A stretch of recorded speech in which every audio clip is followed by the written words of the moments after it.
Hi, everyone. My name's Graeme, and I am the creator of Faith as Flow. And the reason why I came up with this was because for years, for years and years, suffered with anxiety and depression. And about 3 years ago, I learned how to transform all of that into joy and confidence and love. And this is my story.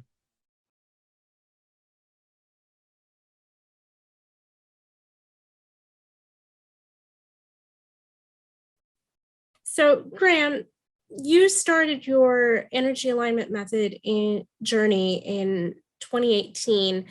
And how did you get into energy alignment and feel like this was something that was a good fit for you? Energy alignment method was a long time coming. My childhood was, for lack of a better word, an interesting one. I appropriate no blame to my parents for what happened. However, they had a relationship that was not a match made in heaven.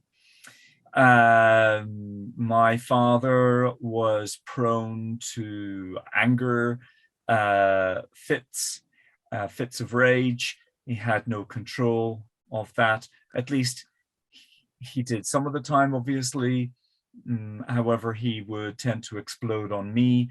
I remember one time he couldn't find the remote control, and so he came up the stairs to grab me out of the top bunk to find the remote control. I was fast asleep. He grabbed me out of the bed and threw me down the stairs to find the remote control because I was the one that had lost it. On another occasion, my father literally threw me out the door and into the car so we would go to church.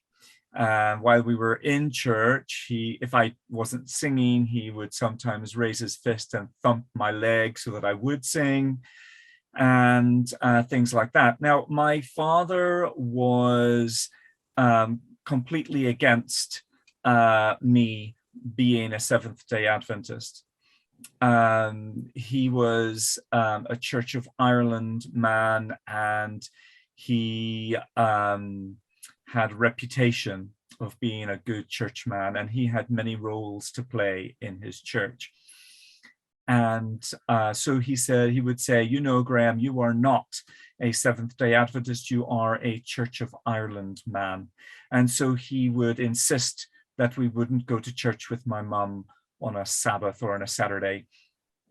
I remember one such Sabbath, him bringing me to church or to town with him, and we went over to his friend and colleague's newsagents, and the lady had known me since I was little, knee high to a grasshopper, as they say, and she was very fond of me. And I remember her saying to my dad, "Oh, Gerald, Graeme is very tall now. He's almost as tall as you are," or whatever it was that she said. And my dad turned around and said, "Well, he may be as tall as me or taller than me, but he'll never be half the man that I am."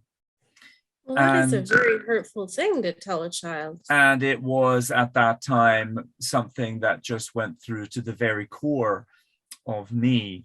And so for one reason or the other, I really developed this anxiety. I wasn't even aware that I had developed it, actually. Then I got married to an absolutely wonderful woman who I am still very fortunate to call my wife. And she has put up with me. It didn't take very much for me to get upset with her. I suppose I was all the time just humming along on an anxiety level. And it didn't take very much to break the camel's back, so to speak. If I would hear something that would ignite my anger and therefore my anxiety shot up, I would do things like hit the bed, yell all sorts of vitriol at her, swear at her, really unbefitting behavior of any husband. And really, you know, I never once laid a finger on her, although what we know with energy work, even words, maybe words in particular, can be just as detrimental or as negatively impacting on people as physical touch can be. And so I would rage until I was done. And then I would all the time be thinking, stop, you've got to stop this, you've got to stop this, you've got to stop. And I was unable to stop myself. And at the very end, when I would just like, all the anxiety was gone because the fit of rage had finished, then I would apologize. But you know, what use is an apology when you've done all of that already? Right. And so I felt pretty useless. I felt like I was lacking as a husband. I was lacking as a brother, a son, whatever role I was in. I felt that I was lacking. I was not enough. And so I was in counseling for about 7 years, and it didn't really necessarily help, because every 6 to 12 months I would have another one of those massive fits. And when I was in one of those fits, the back of my head would pulsate and became red hot to touch. And it was quite physically painful. So I knew I had to do something about it. As I mentioned already, the counseling didn't really help all that much. However, I started doing some reading. I read Eckhart Tolle's book, The Power of Now. I was reading Louise Hay stuff. I was reading Wayne Dyer and such inspirational people. And one day a video for the energy alignment method came up on my Facebook feed, and I thought, let's try this out. And so I watched the Fear to Love series, and it just resonated with me, really. And so I called them up, and I went to my first EAM weekend. And it was so good that I went there 3 times. And within 6 months of doing this energy work with EAM, my anxiety was gone. Literally gone. And that pulsating thing that I was talking about just now has never come back since. I've also never lost it. I've never lost the rag since that either. And I feel like a whole new me. I was in a fight or flight mode all that time. And now my body is so relaxed, and my immune system is the best it's ever been. I feel healthy. I feel at ease. And sure, things that are anxiety causing still come up. However, I have a tool at my disposal whereby I can put it into practice immediately. And anything that is threatening to my state of being, whether it's physical, mental, emotional, or spiritual in nature, immediately I'm able to release anything that's coming up for me. And of course, I recognize now as well that there is power in sitting with your emotions, not pushing them under the carpet, so to speak, and then allowing myself to feel them and to experience them, just not camping out there. So yeah, that was very much how I came to EAM. And my response to that was, do you know what? If I have found something like this, I need to share it. And so this is why we have Faith as Flow today. All right, we're going to come to that in just a second. I do have one question before we move on to Faith as Flow. And of course, I have many questions for you there too. You've talked about your own experience and the differences you've been able to see and feel in your life since you've gone on this energy alignment method journey. Right. I'm curious, have the people around you also noticed and experienced benefit from you doing this, or is this all in your head? And sometimes when we experience change and we think it's a wonderfully positive thing, sometimes it's just within us. And I'm wondering, has this had real world application for the people around you as well?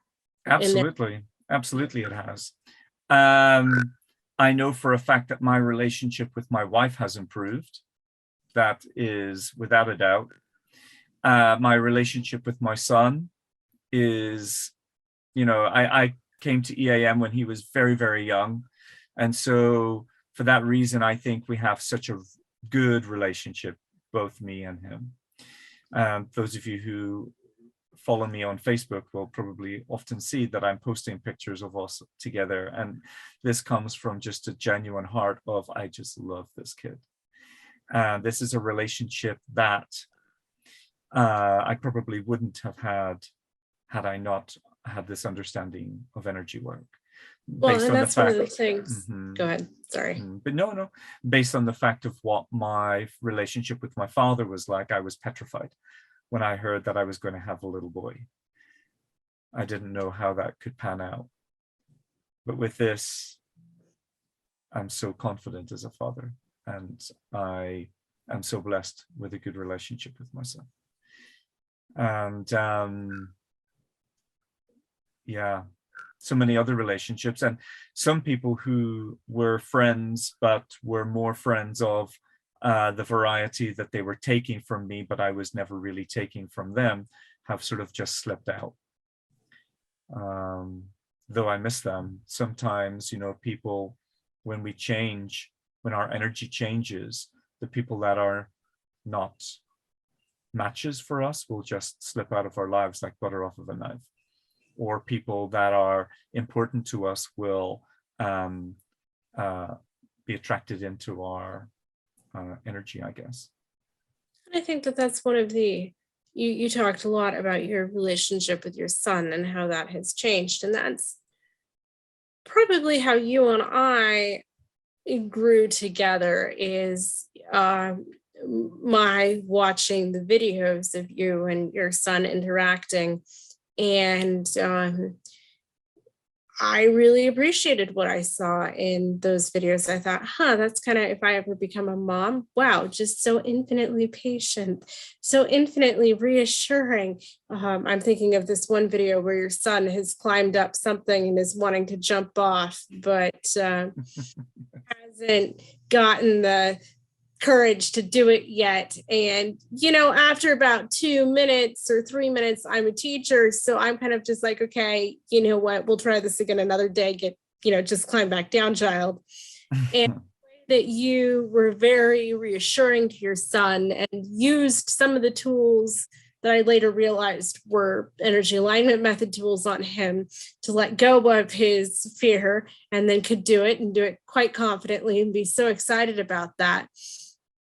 Really resonated with me. To be honest, I don't remember when we met. I assume that we did while I was in England. I had zero memory of this whatsoever, except that somehow we're friends on Facebook. Don't even remember that happening. But, through these videos of you, seeing your parenting journey and who you were when you first began as a parent, because I certainly remember your wife being pregnant. That happened right as I was leaving, was close to when she was going to deliver. And, that journey of seeing, you at the beginning of your parenting journey and now where you are now, when you start talking about come join Faith is Flow, you'll be more like, this guy in this video. Like, okay, this might actually be a real thing.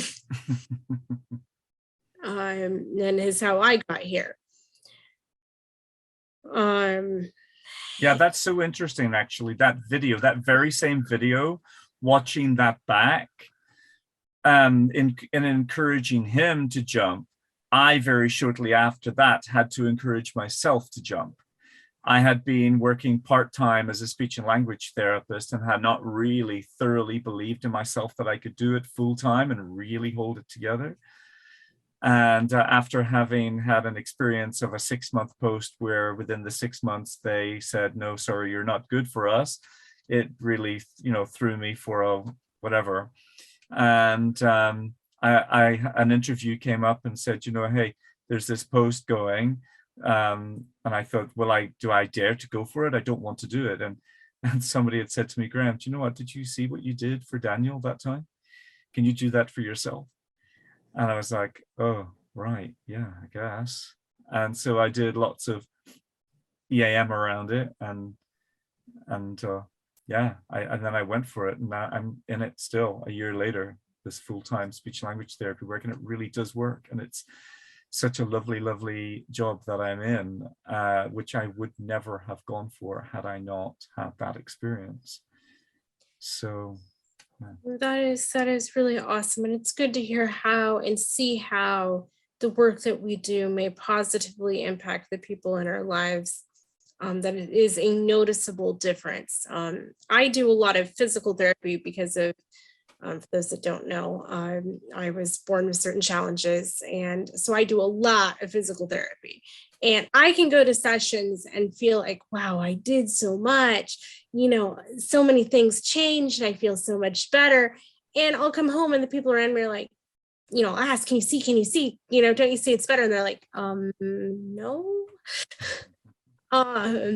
And so it's good to hear from your experience, and I can also say safely from my own, that the people around us, this is something you can have big changes inside and other people can see, and feel the effects of.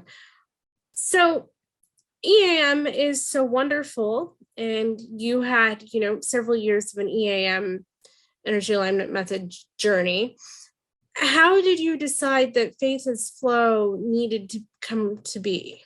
Well, the thing was, I shared with you about the anxiety levels, and being a Christian for so long, all of those years, I felt like, well, if I just explain to you that my relationship with people around me was not that great. I lacked trust in myself, and therefore I lacked trust in other people around me too. And at the same time, the anxiety meant that I had memory issues and concentration issues, attention span issues. So when I was in church, needless to say, the pastor could speak and preach the best sermon, but you asked me the same afternoon what he'd spoken on, and I'm sorry, I would not have been able to tell you. I was also not really able to engage in prayer. I was not able to read the Bible. And I'm not saying that everybody in the church has this problem. What I'm saying, though, is that if I, as a Christian, have those difficulties where I was the sort of Christian who, still thoroughly believed in God, but, how much time did I spend of my week in prayer? Kind of very little. And my relationship with God was mostly that of a Sabbath morning. And you know what the quality of that was like from what I've just explained. And maybe a prayer at the end of the evening with my wife. And while I did believe in God, I really don't think I had a really thorough connection with him, a real love relationship, a real understanding of who he was. And people would say, Graeme, you've got to pray more. You've got to pray to feel good. And I'm like, what now? How? I have no idea. I just wish somebody would show me how to. Yes. And energy alignment showed me how to pray. It brought me into a prayer-like state. And so it didn't take a very strong stretch of the imagination to say, do you know what? I'm going from this to a relationship with God with this. And I thought EAM is so fantastic. Though for me, the one thing missing was having Jesus and God at the center of it all.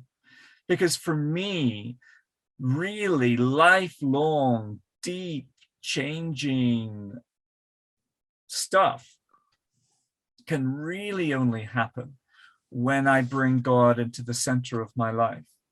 And I didn't know how to do that. However, EAM taught me how to bring God into the center of my life. And so I swore that I would do something to create a program similar to EAM, which would show my fellow Christians and anyone who has an interest in knowing who God is, an interest in living a life of flow in the light and the context of Jesus' love for them, something that would make life more doable. I think you've made an excellent point, and several excellent points, but I'm going to talk about one of them because that's what I do.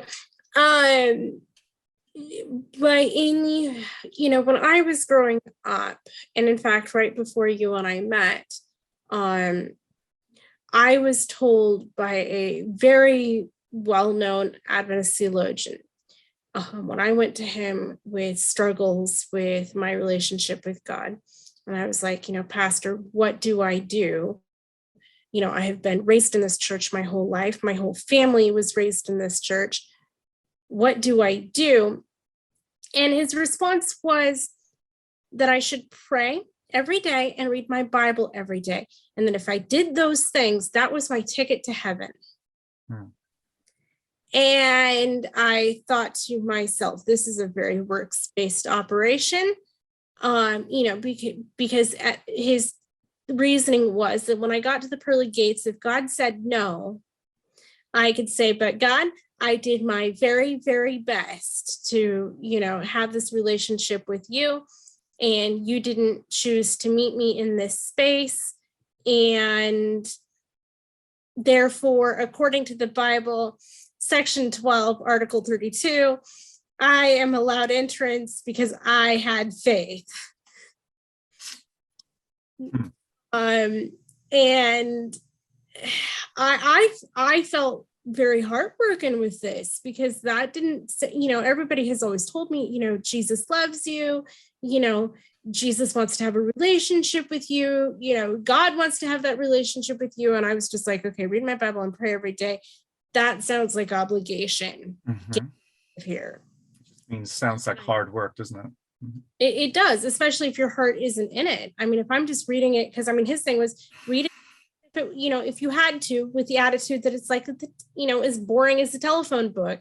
But if you sit there and, do that, God will eventually step into this place and, meet you there. And I was just like, okay. So I got my Bible for, 2.5 weeks. You're reading and you have about as much connection to it, as sacrilegious as it sounds, as you do to the telephone book. It's not great. It's not fun, even though, I know that it is the word of God, and I'm really trying this time. Mm-hmm. Mm-hmm. And it was, I lasted 2.5 weeks and threw the whole idea out the window and got on a plane and flew to Newbold and met all of you and had a glorious 2 years, and it was wonderful and nice. And what I like about what you've done with Faith is Flow is, everybody has told us since we were little to have this relationship with God. Nobody's explained how. the Bible doesn't have power. The word of the Lord doesn't feel like it has power until it's actually working in us. You know, isn't it, I want to say it's First John that, you know, said, yes, it is, because it was a children's memory verse that says, you know, we are here telling you what we have seen and what we have heard and what we have experienced. Mhm. I can't tell about Jesus unless I have seen, heard, and experienced. And I can't do that unless I have experienced some sort of faith as flow. Now, whether that comes through the classes I've taken with you, whether that comes through somehow letting go of my resistance to working with my Bible, how that works is kind of an individual process, but I have found most successfully that my ability to form that beginning relationship has come through faith as flow. That's awesome. But as many conservative Christians experience, faith as flow sounds woo. Satan's gonna get you through the new age. And I'm sure you went through that process as well. So how did you get from new age to faith? Really interesting.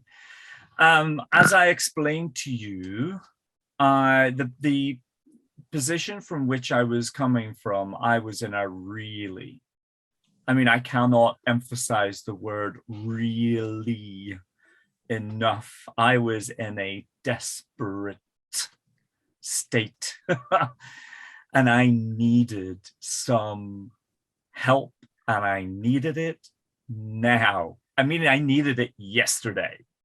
I needed this to salvage not only my marriage, I needed it to salvage me. I was a wreck, a mess, an internal disaster waiting to happen and to explode in some, I don't know what. And so whatever form help would have come in, man, I would have grabbed it with both hands. I was desperate, really, really in need. And when EAM came along, I'm really sorry, but I missed that it was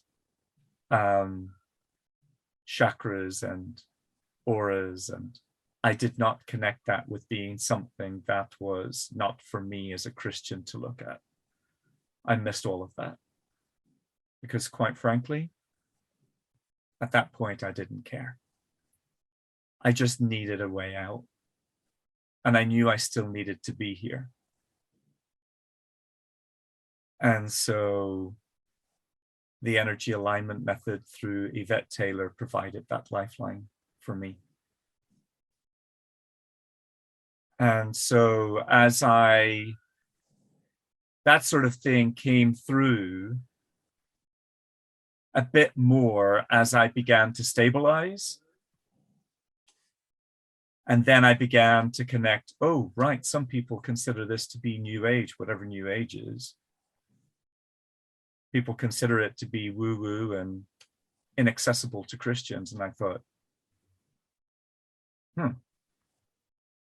what is this?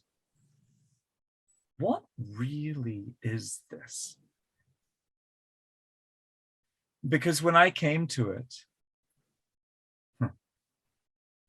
the people within the movement of EAM, namely Yvette, treated me as though I was someone. At a time when I considered myself to be a no one. And it's not that people didn't treat me like that in church, they did. Somehow this felt different. When I met Yvette at the back door that first weekend that I was there, and she shook me by the hand, she didn't just look in my direction. She looked straight into my eyes, and it felt like she looked directly into my soul. And she saw me for who I was and still chose to be friendly and accept me and see the best in me. And I knew that in that minute that I was looking at her, those few seconds that I was looking at her. And so when something sits, I'm a real feeler. I feel things. So when I felt that, I felt like I was home. And I knew I had to figure it all out for myself. And I would be lying if I didn't say that I didn't spend a lot of time in prayer and on my knees, just really asking God to guide me through all of this, because this was territory that I was not familiar with. And this was stuff that I was told for many years was wrong and not right to look at. But I needed to know why it was that it resonated so well with me.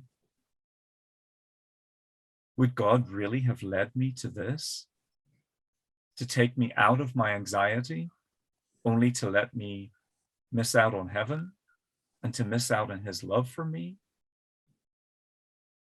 And after a lot of prayer and really deep consideration about it, and many, many chats with many Christian friends and pastor friends, I came to the conclusion that the one most important thing for me was Jesus' love. His love for me as I am.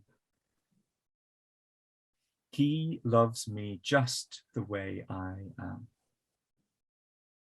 He loves each one of us just the way we are.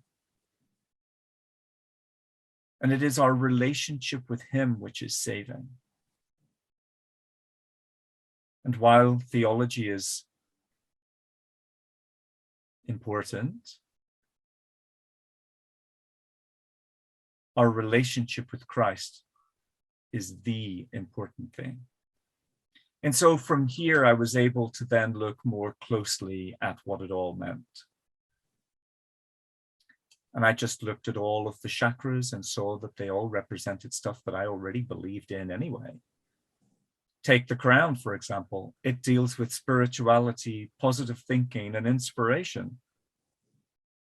What part of Christianity doesn't accept that? Take the heart. It looks at love and compassion and relationships, feelings, and emotions. Are there any Christians that are against that? I don't know any. And so I knew that I could repackage this in such a way that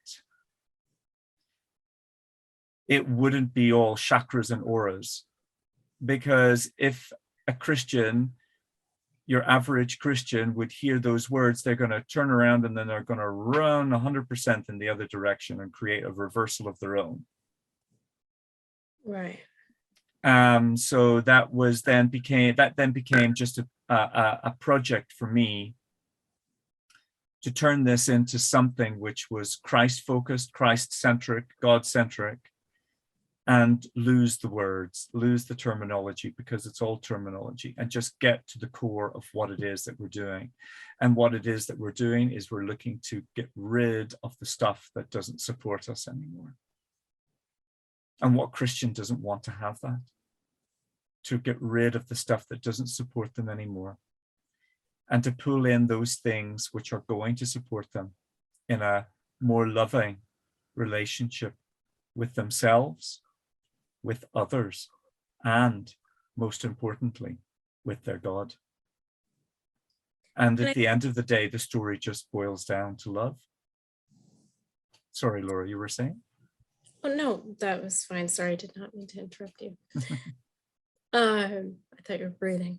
And I think that what you're saying here isn't just something that Christians can accept. I think the further we dig into the Word of God, we see that these principles are carried out in Scripture.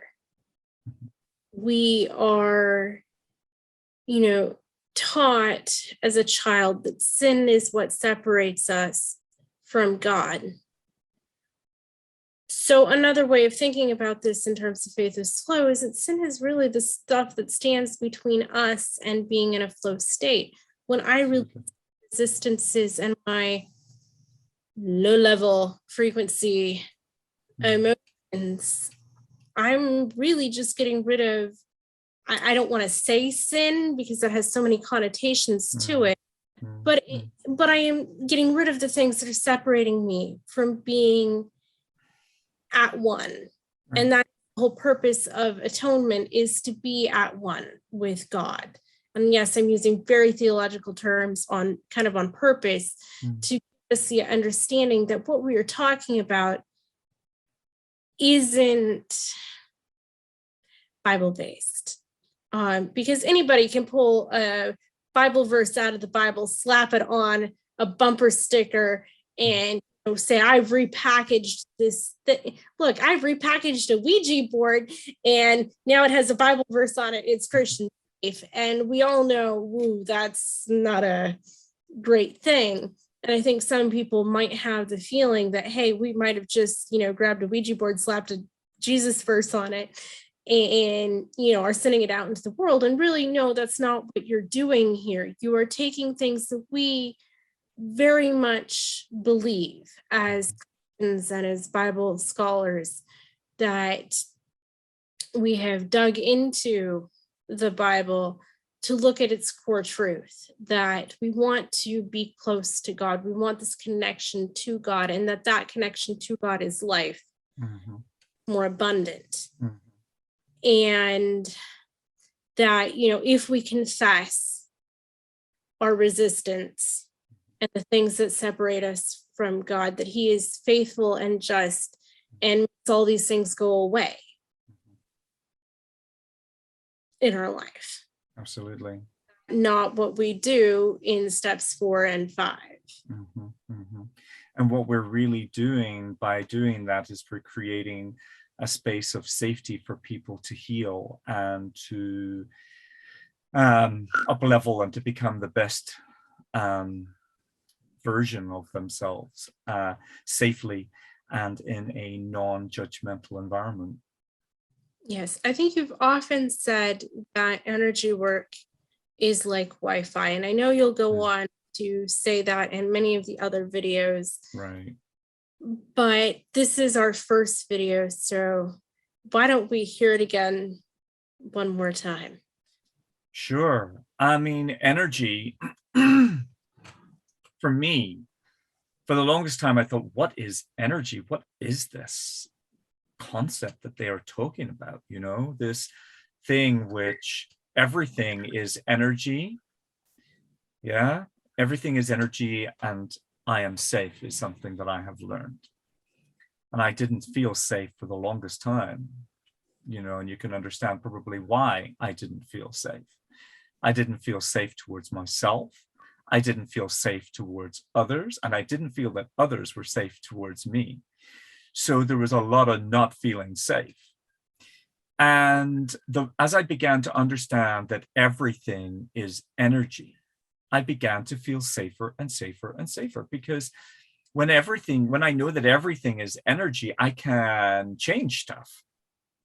Things don't have to stay the same. And the world becomes a more manageable, navigatable place. It's really so much nicer than you might even have first thought or dared to believe, that people can actually be friendly. And those that are not particularly friendly, oh well. You find this robust ability to deal with people's stuff. When people are talking to me and being particularly quote unquote mean, they're very often just talking through their experience. And we'll talk more about that later in terms of what that means with resistance, because energy, the things that we experience, the things that we say, the things that we do get stuck in our energy. And in effect, what is happening, because it's stuck in our lifelong memory, that creates this barrier in front of us, and I can't see myself. I can't see the world really for what it is. And I myself, I know that I couldn't see the world. I was looking down all of the time because I was so low in my self-esteem. And when we're like that, we can't see God for who he really is either. Right. We really can't. We can't see people for who they really are. Mm-hmm. We think there's a lot of miserable people out there. And yeah, quite frankly, there might well be. However, by doing the energy work, these things drop and you begin to see the world really for what it is and how it really is. And you begin to understand that people that are sending nasty messages to you are just speaking from where they're at in their energy. Nothing is ever personal. They're just speaking from where they are. They may intend it personally, but it's not personal because they're saying it from their own experience. And so this concept of energy, which I was thinking is just woo-woo, and it might be something a bit scary, and what if it sort of, does something to me and I'm, not able to escape from it, and this and that, and all of those things that may have gone through your mind or may not have. So it was one of those things I really just had to bring to God and ask him, what is this? What is energy? And he revealed to me that really it's just something neutral, like Wi-Fi. You can use Wi-Fi for nefarious purposes, or you can use it for uplifting. And that's the same as energy. I can use it for good or for bad. And I choose to use it for good. I choose to use it for the uplifting of myself, of others, and for humanity. And so that's really what energy is. I think that's a really good acknowledgement to make. I know I dabbled, I guess, in other energy work before coming to Faith is Slow a little bit, at least being kind of on the offskirts of it. And, everybody's, oh, this is so wonderful. It's all so good. It's good. And I'm not going to say that it cannot be good, but I think it's important to know that it can, your instinct that it could be used negatively isn't wrong either. It is in the intention and in who you bring into it. Mm-hmm. When I bring God into it, and ask his purposes, his will, not mine, to be done. Not my will, but thine be done, right? Not my will, but thine. And when that happens, we can set intentions and we can just watch the unfolding as he guides us. Because sometimes we have the specific idea of how things ought to go. And if they don't go that way, then we can feel like either we failed or we're frustrated because it didn't go the way that we wanted. However, if we just put it into God's hands, and as often we're just told, put it into God's hands, really how? Well, this is how. And this is practical. This is real, genuine, practical, salt of the earth type stuff. And when you manage to grasp it, and you can put your stuff into God's hands and just say, do you know what, God, I intend for this to happen. I give you this intention.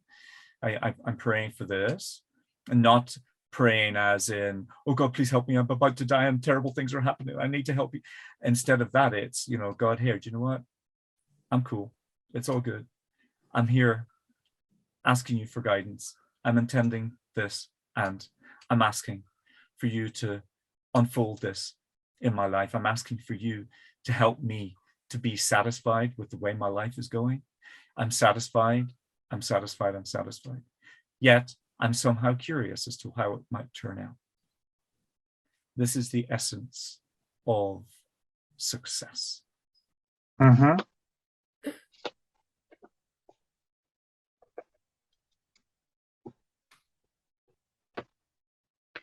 Okay, let's try again. All right, you got this. Last time. Thanks for joining me today and listening in as I told you my story.